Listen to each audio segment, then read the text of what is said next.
मौलवी जर्जीस को अगर पाकुड़ से आप अपनी बस्ती में लाना चाहें और टोटो लेके पहुंच जाएं, चलिए मौलाना साहब क्या लाए हो, टोटो, तो शायद मेरी आत्मा भड़क जाए, कमीना इतना बड़ा जलसा कर रहा है, टिट्टी ले आया, बैटरी वाली गाड़ी ले आया। मैं तो खैर बहुत वो हूँ, मुझे तो आप बैलगाड़ी पे भी बिठा के लाएंगे तो आ जाऊँगा। मैं दूसरे मिजाज का आदमी हूँ, मैं मोटरसाइकिल पे ही सफ़र कर लेता हूँ, हालांकि चलाना नहीं आती है मुझे, लेकिन कोई बिठाता है तो उस पर भी बैठ जाता हूँ। लेकिन बहुत से लोगों को मैंने देखा है, अरे बाइक पे बैठूंगा, हट। गाड़ी होनी चाहिए वो भी लग्जरी, पैर आराम से नीचे आ जाए, टेक लगा ली जाए, और एसी भी होनी चाहिए। और कुछ मौलवी 20 साल की ज़िंदगी छोटी सी नहीं होती है, एक लंबी ज़िंदगी तक़रीरों में गुजर गई है। ऐसे ऐसे मौलवियों को देखा है जो जलसे की डेट देते वक्त एक लिस्ट भी बता देते हैं, खाने में ये, रहने में ये, पीने में ये वाला होटल। अब और आगे नहीं बढ़ूंगा वरना आप समझ ही जाएंगे ऐसे मौलवी कौन है। तो एक लिस्ट तैयार हो जाती है पूरी, और करना पड़ता लोगों को, भाई मौलाना है, मेहमान है हमारे, मेहमान है।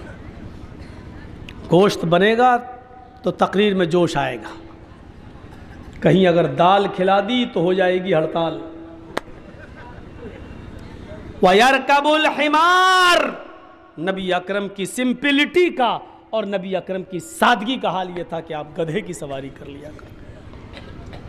और चौथी चीज़ जो हज़रत अनस ने बयान की है अल्लाह के रसूल की खुसूसियत, वयुजीबु दावतल अब्द, खाना खाने के लिए अगर आपका कोई मामूली गुलाम भी अगर दावत कर दे, आपका मामूली गुलाम भी अगर कोई दावत कर दे, तो अल्लाह के रसूल अपने गुलाम की दावत को भी कबूल कर लिया करते थे, और गुलाम के घर भी चले जाया करते थे, और गुलाम के साथ बैठकर एक ही दस्तरखान पर एक ही प्याले में अपने गुलाम के साथ भी खाना खा लिया करते थे। चाहे कितने बड़े सियासी लोग हों और ये कहते हों, लेकिन हमने साथ में खाना खाते हुए नहीं देखा है जो अपने गुलामों और अपने नौकरों के साथ भी खाना खा रहे हों, ऐसा हमने नहीं देखा। यह नबी अकरम की सिफत थी।